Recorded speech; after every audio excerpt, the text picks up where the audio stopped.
চৈত্র মেলায় ভিটি বণ্টনে ব্যাপক অনিয়ম। গত ২৬শে মার্চ ভিটি বণ্টনের টিকিট বিলি করা হয়। তারা এসেই দীর্ঘ লাইনে দাঁড়িয়ে থাকার পর তাদের নিগম থেকে জানিয়ে দেওয়া হয় আর কোনো টিকিট দেওয়া হবে না। পরবর্তী সময়ে পত্রিকার মাধ্যমে জানিয়ে দেওয়া হবে আবার কবে নাগাদ থেকে দেওয়া হবে।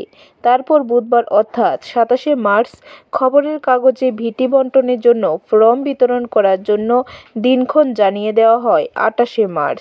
তারপর যথারীতি বৃহস্পতিবার ভোর ৩টা থেকে লাইনে এসে দাঁড়িয়ে থাকে ব্যবসায়ীরা। আমরা অনেকগুলো বঞ্চিত ১৯০-৯১টা ফর্ম দেওয়ার করে করে গেছে। বাকি ২০০ ফর্ম কি হলো ঠাকুর দেন।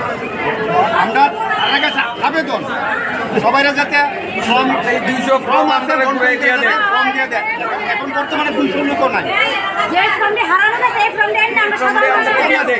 ফর্ম আছে, তারা দয়া করে দিলে আমরা বাচ্চা যাই। যে ২০০ আছে না দিলে মানে মাথার করে আর কি ২০০ টাকার বউ বাচ্চা খাই রইলে এর থেকে আমরা।